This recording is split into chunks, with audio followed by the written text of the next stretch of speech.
boa noite, meus queridos alunos. Estamos aqui nos reencontrando novamente. Agora partindo aí para a semana número 3 do nosso PET, volume número 4. Então vamos dar início aí aos nossos estudos desta semana número 3.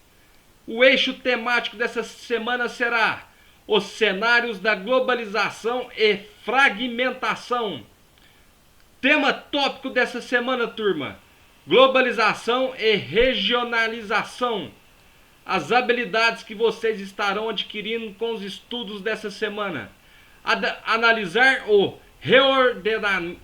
reordenamento espacial das indústrias de alta tecnologia no território brasileiro, avaliando suas possibilidades e limites no contexto das novas fronteiras do capitalismo global. Os conteúdos relacionados dos estudos dessa terceira semana, turma: industrialização brasileira, industrialização, modelo produtivo, economia e sociedade.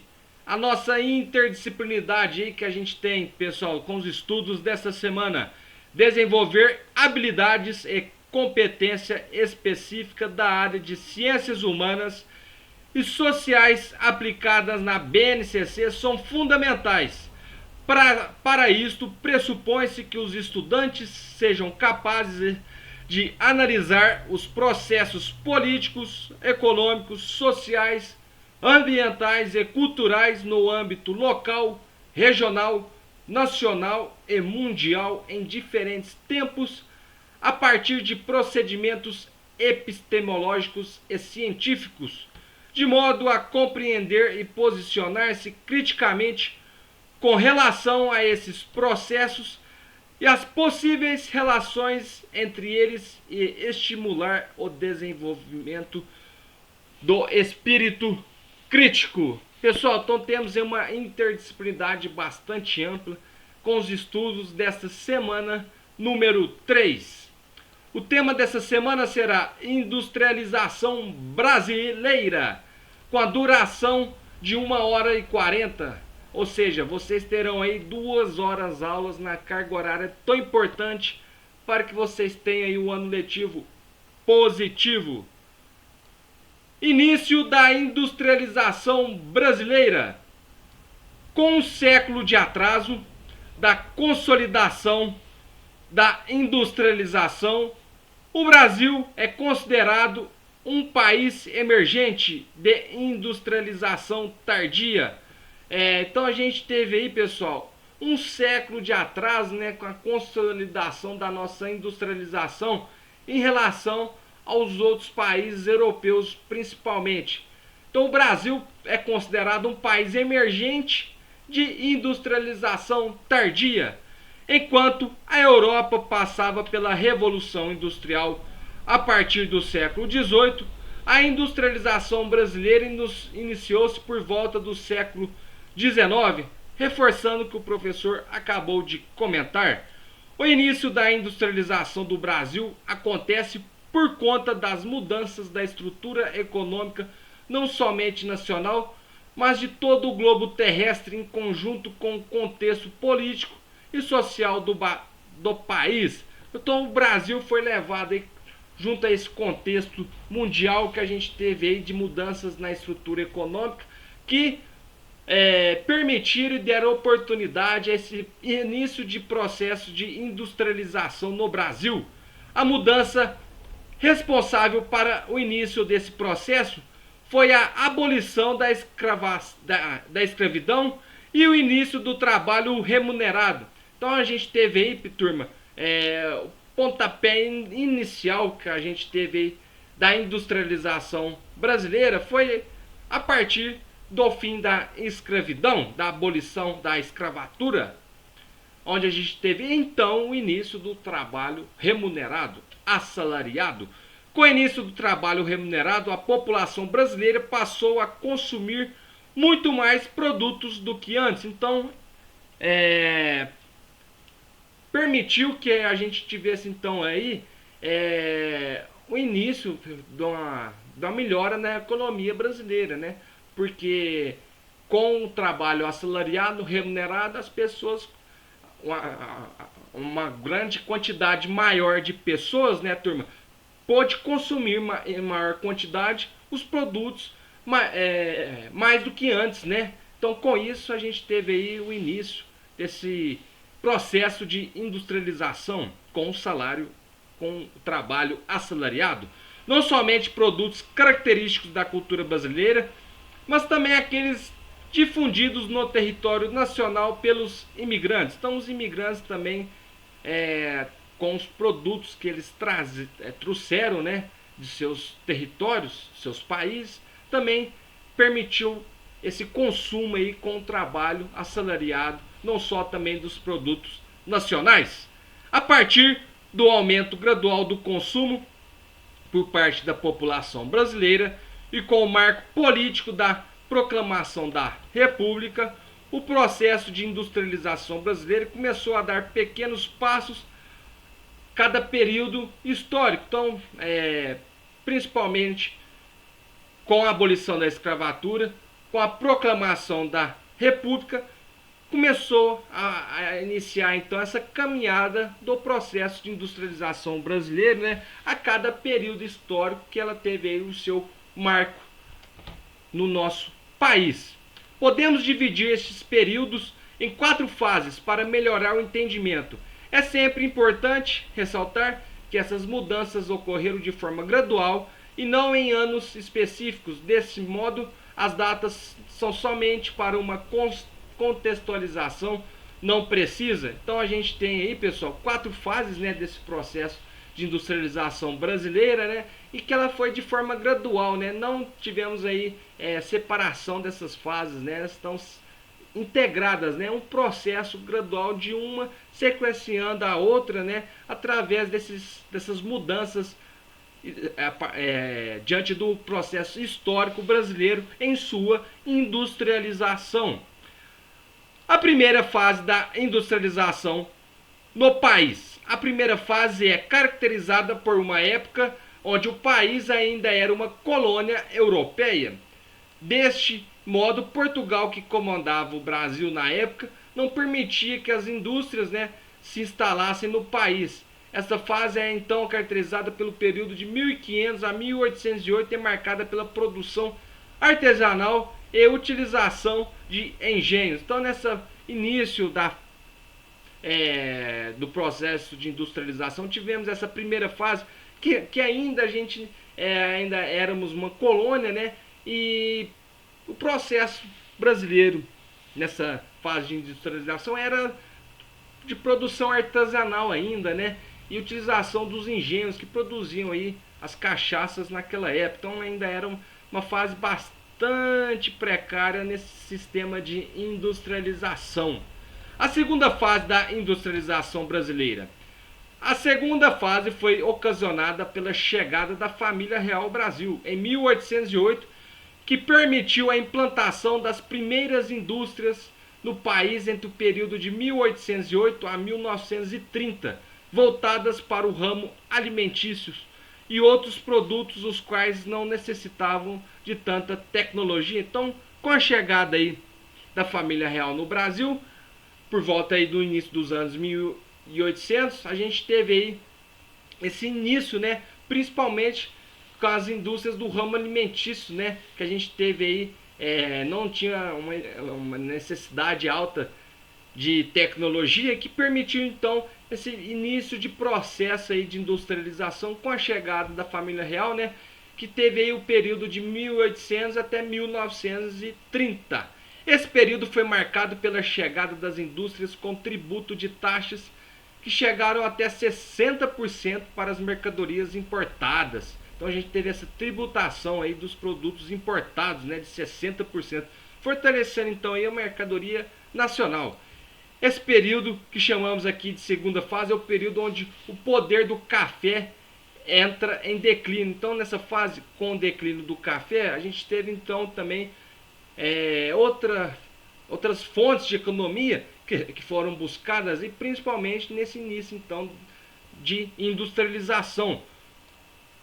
Com o declínio do café, muitos fazendeiros, né, largaram as atividades agrícolas e passaram a investir os recursos acumulados nas atividades industriais, que estavam cada vez mais em alta. Então, como reforçando o que a gente acabou de comentar, o pessoal que vivia do café buscaram novas fontes, principalmente nas indústrias. A segunda fase da luta pela industrialização situa-se também no período da Primeira Guerra Mundial, quando as potências capitalistas momentaneamente sustaram, né, o fornecimento de manufaturas, deixando um espaço vazio que deu origem ao processo de substituição das importações devido à necessidade de produzir o que antes era importado, né, turma? Então tivemos aí nesse processo também da Primeira Guerra Mundial, fomos obrigados a produzir o que antes era importado, né? Porque esses países que antes nos forneciam certos produtos estavam voltados para a guerra e pararam de exportar para nós, então fomos obrigados a investir nesses setores que antes a gente só importava esses produtos. Terceira fase da industrialização brasileira.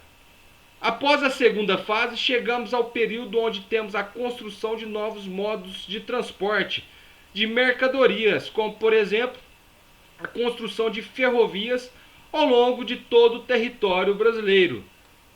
Os investimentos para a construção dessas novas vias de circulação vieram em boa parte dos antigos cafeicultores que agora consolidavam suas indústrias no país. Neste período, grandes companhias como a Siderúrgica Nacional, a Petrobras, foram criadas, estimulando a mineração. Isso porque havia uma grande demanda de metais que abasteciam as indústrias e a extração de petróleo, que se tornaria uma importante matéria-prima para a produção de plástico e combustíveis. Essas mudanças ocorreram aproximadamente entre os anos de 1930 e 55, durante a Era Vargas. Então a gente teve aí a terceira fase da industrialização brasileira, voltada principalmente e conhecida como a Era Vargas, né? Onde a gente teve um grande investimento na indústria nacional e também a gente teve aí um grande avanço, né? Na construção, nos meios de transporte, né? Para que a gente pudesse aí escoar todas essas mercadorias produzidas, principalmente com investimentos às ferrovias, que interligou grande parte do território brasileiro. Cafeicultores consolidaram seus investimentos nas indústrias, e a partir desse governo Vargas tivemos um grande investimento nas indústrias nacionais, principalmente onde a gente teve aí a Petrobras como grande exemplo. E por último, a quarta fase da industrialização brasileira, turma. Por fim, a quarta fase, que se estende até a atualidade, até os dias de hoje, é o período que se inicia no mandato do presidente Juscelino Kubitschek, nosso famoso JK, responsável por iniciar o processo de abertura econômica. Então, com JK tivemos esse processo da abertura da economia brasileira. Este processo foi responsável por trazer ao Brasil novos investimentos de outras nações e empresas multinacionais durante a segunda metade da década de 50. Então, a partir da década de 50, né, com o JK, com a abertura da economia brasileira, a chegada de novos investimentos estrangeiros, né, que permitiu então esse grande avanço, aí, principalmente com as empresas multinacionais que investiram mais no nosso território brasileiro, e com isso o avanço da industrialização no país. O governo de Juscelino Kubitschek instaurou a política de desenvolvimento, ou seja, crescer 50 anos em 5. O país deveria crescer por meio de um conjunto de 31 metas a serem alcançadas durante seu governo, chamado Planos de Metas. Assim, o Estado procurou investir em infraestrutura básica e geração de energia para atrair indústrias privadas, principalmente automobilísticas, e indústrias de base. Nesse período, as principais características da industrialização brasileira eram: então, pessoal, tivemos aí com o governo JK o famoso 50 anos em 5, né, que teve um grande investimento, onde ele estabeleceu 31 metas, né, a serem alcançadas, e foi o governo chamado Plano de Metas que permitiu então esse grande avanço e no processo de industrialização brasileira, né? E essas principais características, né, eram a concentração industrial, que a maioria das indústrias estava localizada na cidade de São Paulo e arredores, em virtude principalmente da maior quantidade de infraestrutura e mão de obra que a região possuía em relação ao restante do país. Essa situação só começou a mudar a partir da década de 70, graças ao investimento em infraestrutura nas demais regiões do país, incentivos fiscais e, sobretudo, ao esgotamento da cidade de São Paulo, que passou a ter um alto custo de produção, baixa qualidade de vida e face à quantidade de indústrias localizadas, né? Então a gente teve aí, pessoal, onde São Paulo como a região localizada grande parte das indústrias brasileiras, né? Onde a gente teve então um maior investimento aí nessa região. Com isso, só começou a mudar a partir dos anos 70, onde a gente teve uma fragmentação desses investimentos só na região de São Paulo, com uma maior infraestrutura em outras regiões do país, que permitiu então um maior desenvolvimento, não só também na região de São Paulo. Temos então aí a dependência econômica e tecnológica. A industrialização brasileira desenvolveu-se essencialmente por meio do capital estrangeiro, a partir de empréstimos e de tecnologia importada, já que o país não possuía nem capitais nem tecnologia suficiente para industrializar-se. Então a gente teve principalmente investimentos, né, estrangeiro, do capital estrangeiro, que permitiu, porque não tínhamos aí nem tanta tecnologia e nem também capital para fortalecer essa industrialização. Por isso, a maior parte das indústrias brasileiras eram de origem estrangeira. Com isso, grande parte do lucro obtido no Brasil era enviado aí para os países sede dessas empresas transnacionais ou também essas multinacionais de hoje que a gente tem aí. Então, por conta dessa situação, não temos tecnologia e nem capital, ter recebido grande parte do capital estrangeiro, com isso a presença de multinacionais, e parte desse dinheiro vai para a sede nos seus países, né? Então tivemos aí não tanto lucro, né, com esse investimento também, mas infelizmente fortaleceu o processo de industrialização no país, esse capital estrangeiro. Atualmente, o principal desafio do processo industrial brasileiro consiste em ingressar de forma autônoma, sem depender do capital ou tecnologia estrangeira, na terceira fase da revolução industrial, que faz o uso intenso de alta tecnologia, informática, robótica e biotecnologia. Além disso, o país precisa dinamizar sua produção, evitando desperdício e diminuindo os custos para conseguir competir com os produtos industrializados de outros países. Turma, então a gente tem um grande desafio desse processo industrial brasileiro, né, que consiste a gente estar de forma autônoma, né, sem depender ainda dessa tecnologia estrangeira, principalmente nessa terceira fase aí que a gente vive aí, que é cada vez mais essa alta tecnologia na informática, na robótica, na biotecnologia, que a gente possa então ter mais investimentos e ter uma maior autonomia nesse setor tecnológico, e com isso ter cada vez mais sustentação no nosso capital, que a gente também não dependa então também do capital estrangeiro, e com isso a gente ser um país cada vez mais desenvolvido e industrializado. Turma, para saber mais, assistam esse vídeo para complementar aí as dicas e os comentários do professor sobre os conteúdos dessa semana número 3 aí do nosso PET volume 4. Então essa foi a nossa primeira videoaula. Daqui a pouquinho nos encontramos novamente para a nossa segunda videoaula sobre as atividades dessa semana. Desculpe até aqui as falhas do professor. Até daqui a pouco e tchau, tchau!